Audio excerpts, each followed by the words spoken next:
یہ اللہ اور رسول کے بعد دنیا کا سب سے بڑا عالم بول رہا ہے، اور وہ کہہ رہا ہے 70 منقبتیں، 70 میری فضیلتیں جو میں خود بیان کر رہا ہوں۔ کل پہلی فضیلت پڑھی تھی کہ علی فرماتے ہیں میں نے ایک لمحے کے لیے شرک نہیں کیا، لیکن دوسری فضیلت بیان کرتے یہ ہے کہ میں نے کبھی شراب نہیں پی، یعنی اوروں نے پی ہے۔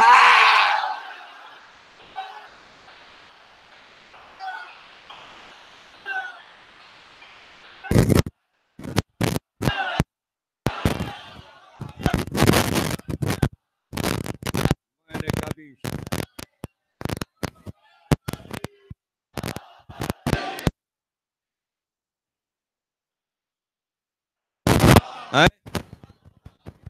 دیکھیے بچے کی بات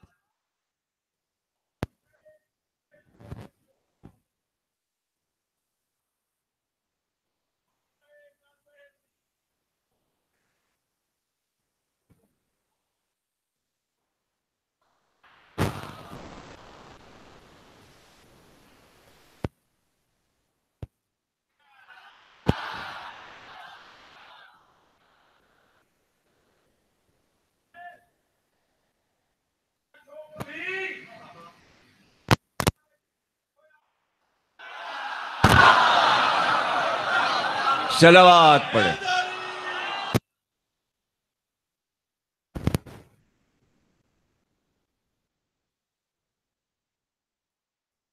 بچے کی بات بچے پہ نہیں،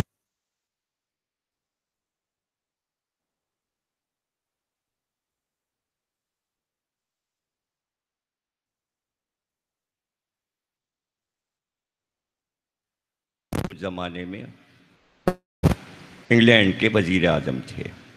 صبح کے اخبار میں نے خبر پڑھی کہ رات کو کچھ لڑکے شراب کے نشے میں پکڑے گئے، جو ہوٹل سے نکل کر سڑک پہ اوندھے منہ پڑے ہوئے تھے۔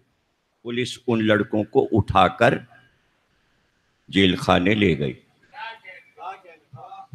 جب وہاں ان کی انکوائری شروع ہوئی اور بلدیتیں لکھی جانے لگیں تو پتہ چلا اس میں ایک لڑکا انگلینڈ کے وزیر اعظم ٹونی بلیئر کا ہے۔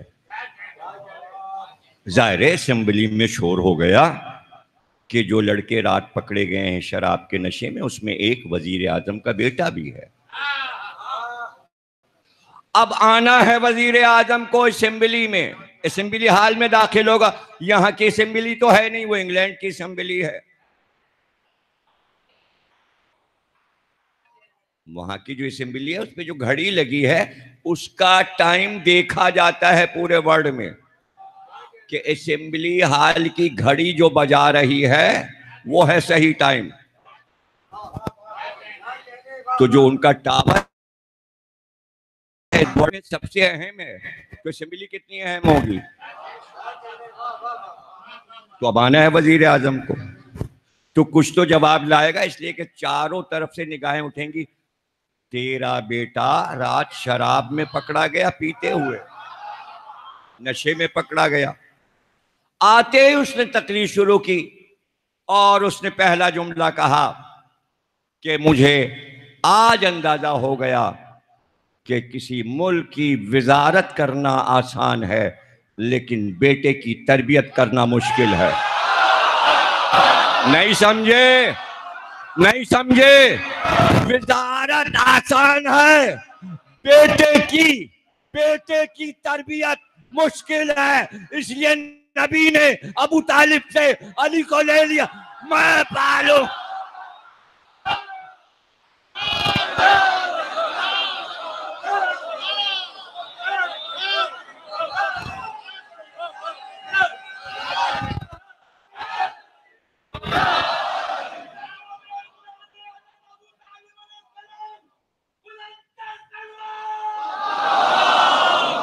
ابھی گود میں تھے، ابھی تو دودھ پیتے بچے تھے، جبھی جا کے لے آئے کہ میں پالوں گا۔ پتہ چلا ادھر سے کہا گیا تھا کہ اگر دعوت ذوالعشیرہ کے دن کافروں نے اتنا کہہ دیا کہ یہ بچہ جو آج تمہاری رسالت کی گواہی دے رہا ہے یہ ابو طالب کی تربیت میں تھا، تو کوئی بھی الزام لگا سکتے تھے. اتنا بڑا الزام لگا دیا. ابو طالب کیا تم کلمہ پڑھو گے؟ یہ روایت بھی آ گئی، صحیح بخاری میں آ گئی. اس لیے لے آئے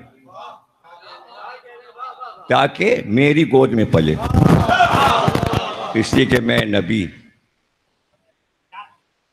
ہوں اور نبوت کا اعلان کروں گا.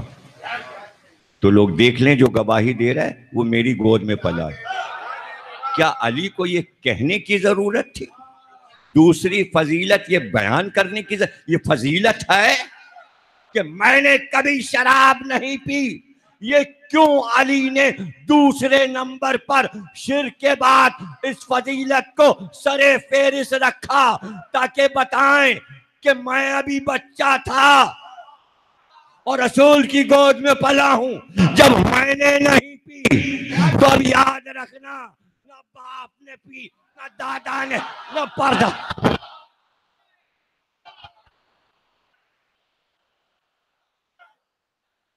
بتانا تھا کہ رسول نے پالا ہے، تربیت کی ہے، تربیت رسول کی ہے.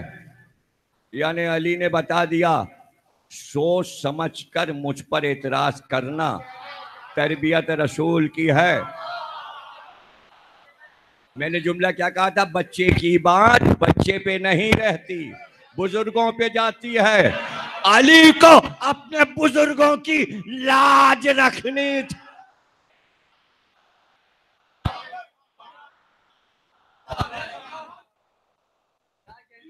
اتنا جل گئے لوگ علی کی اس فضیلت سے.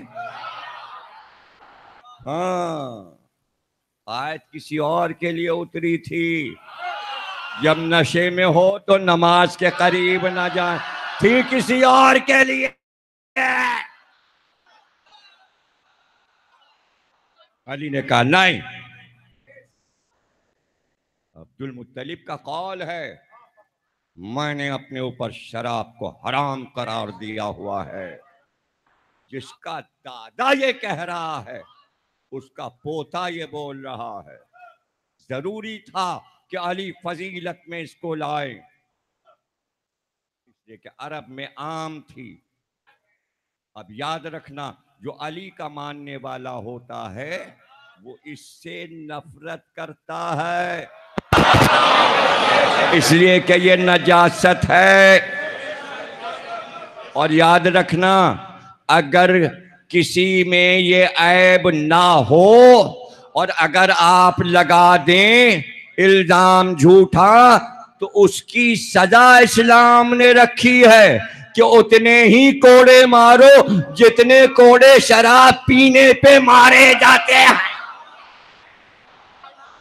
تو یہ یاد رکھنا کہ اگر کوئی کسی مومن کو شراب کا الزام دے رہا ہے تو ایک دو کوڑے نہیں، جتنی بار دہرائے گا اس مومن کے لیے اتنی بار امام زمانہ کوڑے ماریں گے. یہ کسی پر کبھی بغیر سوچے سمجھے، بغیر گواہی کے اور ثبوت کے کوئی الزام مت لگائیے گا. یہ علی فضیلت بیان کر رہے ہیں، تنہا اپنی گواہی خود دے رہے ہیں. کیوں؟ اس لیے کہ علی کی گواہ رسول اللہ کی آغوش، اس لیے علی کو اطمینان ہے. اور پھر سب سے بڑا اطمینان یہ ہے علی کو کہ میرے کردار پہ رسالت تو گواہ ہے. اے اللہ اپنے گھر میں پیدا کر کے گویا کعبے کی گواہی بھی لے لی کہ میں طاہر و اطہر باپ کا بیٹا ہوں، طاہر و اطہر عصمت ماں بی بی کا بیٹا ہوں، اور عصمت ماں گود میں پلاؤ. ایک ایک فضیلت کی میں تشریح کرتا جا رہا ہوں. دوسری تقریر اور دوسری فضیلت اب فرماتے ہیں. تیسری فضیلت یہ ہے کہ رسول خدا نے میرے بچپن میں میرے والد سے مجھے مانگ لیا تھا، لہذا میں نے ان کے ساتھ کھایا پیا، میں ان کا مونس ہوں اور میں ان کے ساتھ گفتگو کرنے والا ہوں. یعنی نبی نے اپنا ساتھی خود انتخاب کر لیا کہ مجھے باتیں کس سے کرنی ہے، مجھے باتیں کس سے کرنی ہیں. بچے سے باتیں ہوتی ہیں، ہاں ہوتی ہیں، لیکن بزرگ کی زبان بدل جاتی ہے. عجیب بات ہے. ارے بھائی بچے کی زبان آپ بدلیے، لیکن زمانے کا عجیب دستور ہے، ابا تتلانے لگتے ہیں. ارے جو آئے گا بچے سے گفتگو شروع ہوئی اور تتلانے لگے. ہاں تو بیٹا کیا تھا دے لو. ارے وہ بول رہا ہے تتلا کے تو آپ بھی تتلا کے. لاڈ ہے، پیار ہے. پتہ چلا زبان بچے سے بات کرنے کے لیے اختیار. میں تو یہ کہوں گا اگر آپ تتلا کے بات نہ کرتے وہ کبھی تتلاتا ہی نہیں. اگر آپ صاف زبان اپنی بولتے تو وہ خود ہی سوچتا کہ جو لفظ یہ بول رہے ہیں وہی ہم بولے. تو پھر ہم زبان ہونا ضروری ہے.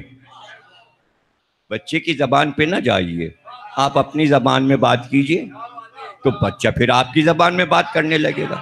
اچھا تو کتنے بڑے بچے سے بات ہوتی ہے؟ کہتے ہیں جب بچہ گود میں لے کر بزرگوں کے پاس لایا جاتا ہے تازہ نومولود، تو اس کے ہونٹوں پہ وہ پہلے سے تیاری ہوتی ہے.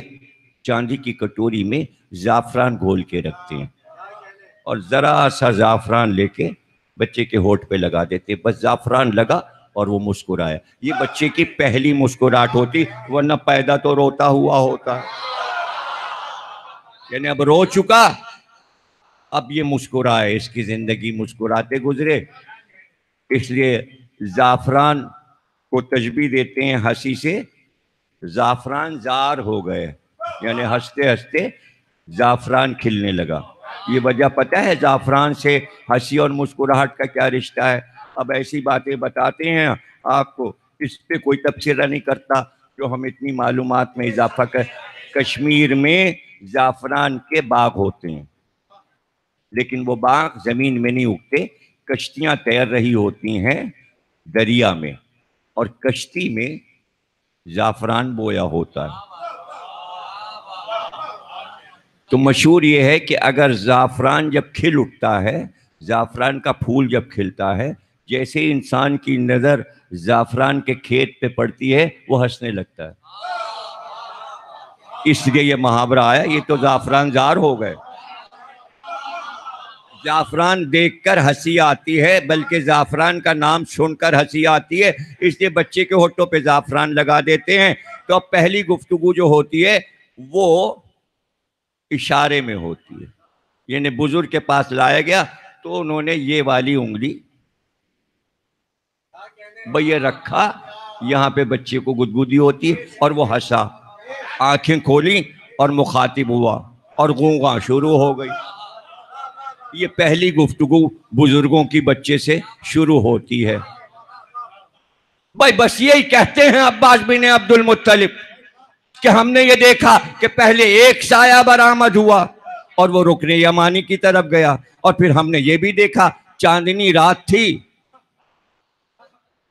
13ویں کا چاند تھا، کامل ہو رہا تھا، اور وہ سایہ پھر کعبے کے اندر چلا گیا. سمجھ میں نہ آیا کہ اندر کیسے سما گیا.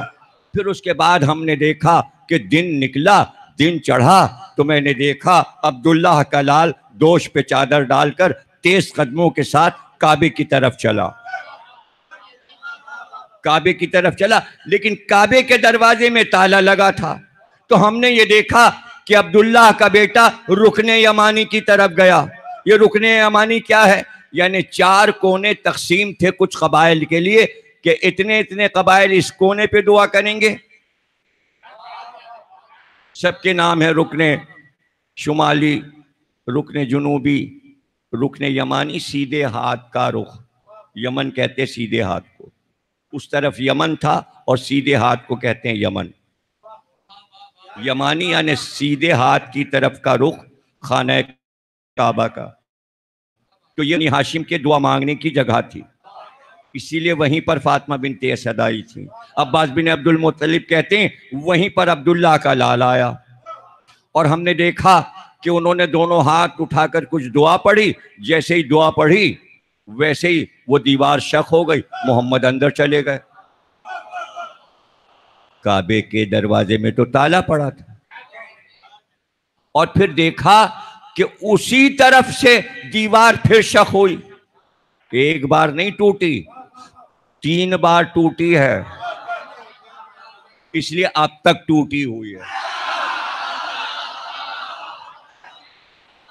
اور پھر ہم نے دیکھا کہ آگے آگے محمد تھے، پیچھے خاتون برقع پوش چادر میں تھی، اور نبی کے ہاتھوں پر نومولود.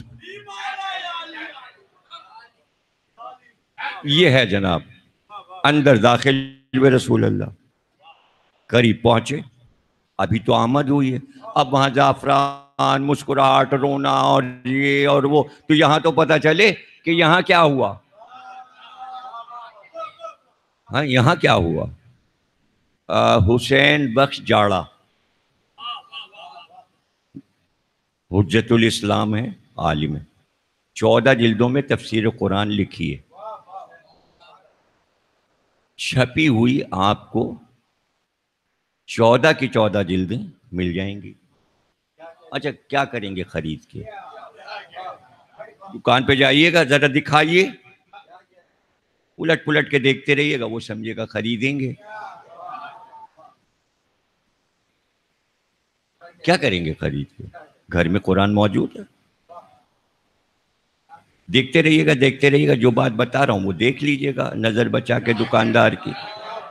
سورہ مومنون کھولیے گا، اور جیسے ہی آپ کھولیں گے بسم اللہ الرحمن الرحیم، پہلی آیت، اس پہلے آیت پہ نشان بنا ہوگا. کس کی تفسیر؟ حاشیے پہ دیکھو تو آپ نیچے لکھا ہوا دیکھیں گے، پہلی آیت کے ہی ذیل میں سورہ مومنون کے نیچے ایک واقعہ حسین بخش جاڑا نے لکھا ہے، اور وہ یہ لکھا ہے کہ رسول اللہ کعبے میں پہنچے، فاطمہ بنت اسد کی گود سے علی کو لیا اور اپنے ہاتھ پر علی کو لیا، اور لینے کے بعد اب وہ لکھ رہے ہیں ذمہ دار حسین بخش جاڑا ہے، میری ذمہ داری نہیں ہے. بچے کو ہاتھ پہ لیا، اور جیسے ہی بچہ ہاتھ پر آیا ایک بار رسول اللہ نے فرمایا یا علی کچھ سناؤ.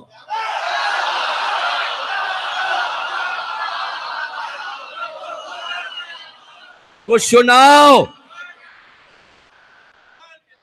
تو علی نے پیغمبر سے فرمایا، ہاتھ پر گفتگو بھائیوں میں شروع ہو گئی. کہاں سے میں نے تمہید کی ہے کہ جب بچہ دنیا میں آتا ہے تو پہلی زبان کیا ہوتی ہے، گفتگو کیا شروع ہوتی ہے. یہ کس بات پہ پڑھ رہا ہوں؟ علی کی تیسری فضیلت یہ ہے کہ میں نبی سے گفتگو کرنے والا ہوں.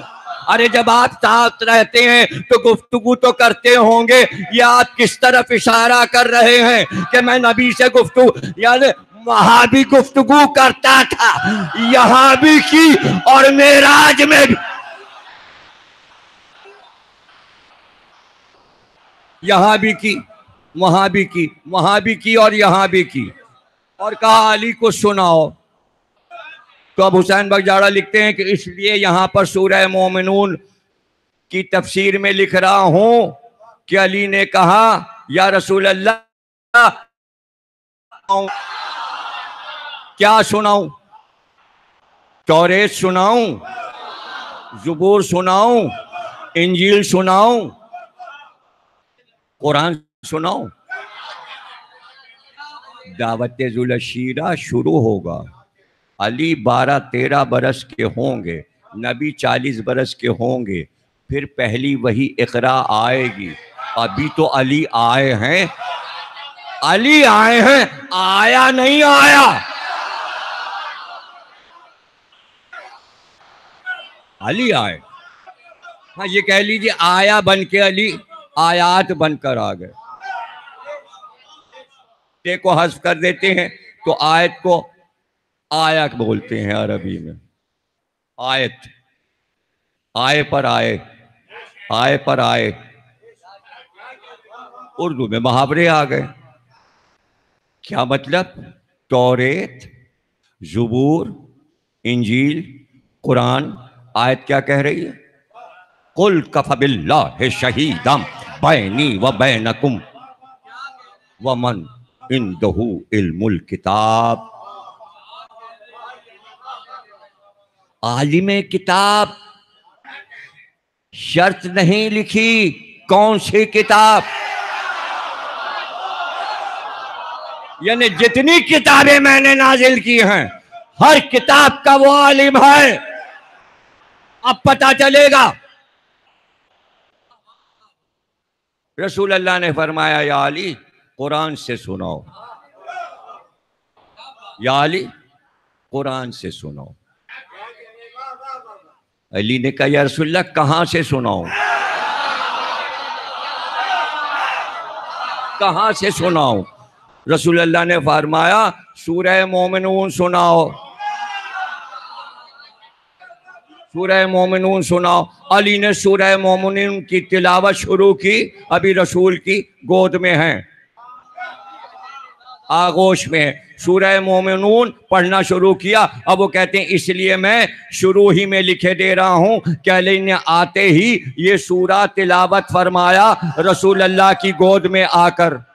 اب میں کس سے پوچھوں؟ رسول اللہ سے پوچھوں کہ علی سے کہ سورہ مومنون کی تلاوت کیوں ہو رہی ہے؟ تو ظاہر ہے کہ اس وقت ائمہ سے پوچھا ہوگا کہ علی نے آتے ہی رسول اللہ کو سورہ مومنون کیوں سنایا. تو وجہ یہی معصومین نے بیان کی کہ رسول اللہ نے علی سے اس لیے فرمائش کی کہ علی کے شیعوں کا اس سورے میں ذکر ہے.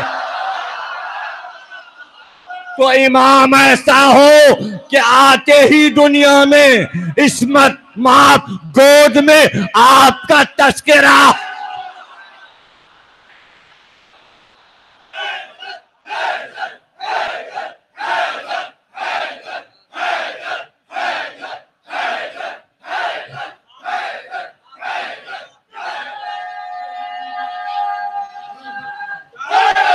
اب جملہ کہہ دوں کہ بھائی جب عصمت مآب گود میں، عصمت مآب امام نے عصمت مآب کتاب کے عصمت سے بھرے سورے کی تلاوت کی جس میں علی کے شیعوں کا ذکر تھا، تو اس کا رزلٹ یہ مجمع.